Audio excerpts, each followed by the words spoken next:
ಇವತ್ತಿನ Sunday special ಮೀನ್ ಸಾಂಬಾರ್. ಅಯ್ಯಲೋ ನಮಸ್ತೆ. ಇವತ್ ಬೆಳಗ್ಗೆ ಎದ್ದ ತಕ್ಷಣ ಆಚೆ ಬಂದ್ ನೋಡಿದ್ರೆ ನಮ್ಮ ಅಮ್ಮ ನಮ್ಮ ಅಜ್ಜಿ ಏನೋ ಮಾಡ್ತಾ ಇದ್ರು. ನಮ್ಮ ಅಮ್ಮ ಮೇಲ್ ನೋಡ್ಕೊಂಡು ನಿಂತಿದ್ರು. ಆಮೇಲೆ ಕೆಳಗ್ ನೋಡ್ದಾಗ್ಲೇ ಗೊತ್ತಾಗಿದ್ದು ತೊಗರಿಕಾಯಿನ ಸುಲಿತಿದ್ರು ಅಂತ. ಈ ತೊಗರಿಕಾಳನ್ನ ಯೂಸ್ ಮಾಡ್ಕೊಂಡು ಎಷ್ಟ್ ಜನಕ್ಕೆ ಸಾಂಬಾರ್ ಮಾಡ್ಬೋದು ಅಂತ ಕಮೆಂಟ್ ಹಾಕಿ. ನನ್ ಪ್ರಕಾರ ಒಂದ್ 50 ಜನಕ್ಕೆ ಸಾಂಬಾರ್ ಮಾಡ್ಬೋದು ನೋಡಿ. ಸಿಕ್ಕಿರೋ 3 ತೊಗರಿಕಾಯಲ್ಲಿ ನಮ್ಮ ಅಜ್ಜಿ 3 kg ತೊಗರಿಕಾಯಿ ಐತೆ ಅನ್ನೋ ರೀತಿ ಸೆರ್ಗಿಗೆ ಹಾಕೋತಾವ್ರೆ ಗೈಸ್, ಬಿಡ್ಸಿ.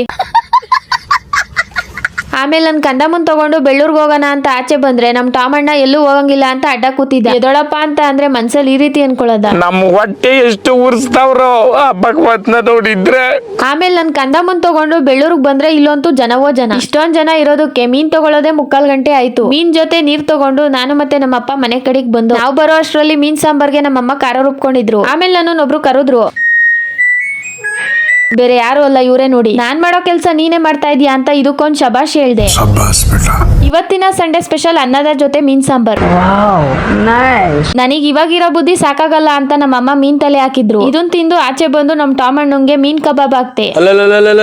ಟ್ಯಾಂಕ್ ಚಿನ್ನ, ಈ ಪ್ರೀತಿ ಪ್ರೋತ್ಸಾಹ ಬೆಂಬಲ ಹಿಂಗೆ ಇರ್ಲಿ ಚಿನ್ನ, ನಾ ಸಾಯೋವರೆಗೂ ಬರೆಯಲ್ಲ ಚಿನ್ನ. ಈ ಕಣ್ಣಲ್ಲಿ ಇನ್ನೀ ಏನೇನ್ ನೋಡ್ಬೇಕು ಕಾಣೆ. ಮನೆ ಒಳಗ್ ಬಂದ್ರೆ ನಮ್ಮ ಅಜ್ಜಿ ಇರೋ 3 ಕೂದ್ಲುನ ಬಾಚ್ಕೋತಾ ಇದ್ರು. ಈ ಬ್ಲಾಕ್ ಅಂಡ್ ವೈಟ್ ಕೂದ್ಲುಗೆ ಕೊಬ್ಬರಿ ಎಣ್ಣೆ ಹರಳೆ ಎಣ್ಣೆ ಹಚ್ತಿದ್ರು. ಆಮೇಲೆ ನಮ್ಮ ಅಜ್ಜಿ ಊರ್ಗ್ ಹೋಗ್ತೀನಿ ಅಂತ ಅಂದ್ರು ಅಂತ ಬೆಳ್ಳೂರಿಗೆ ಬಿಟ್ಟು ನಾನು ಕೂಡ ನಮ್ಮ ಮನೆ ಕಡೆಗೆ ಬಂದೆ. ಇವತ್ತಿನ ಮಿನಿ ವ್ಲಾಗ್ ಇಷ್ಟೇ. ಮತ್ತೆ ಸಿಗೋಣ ಇನ್ನೊಂದು ಪುಟ್ಟ ಮಿನಿ ವ್ಲಾಗ್ ನೊಂದಿಗೆ. Thanks for watching.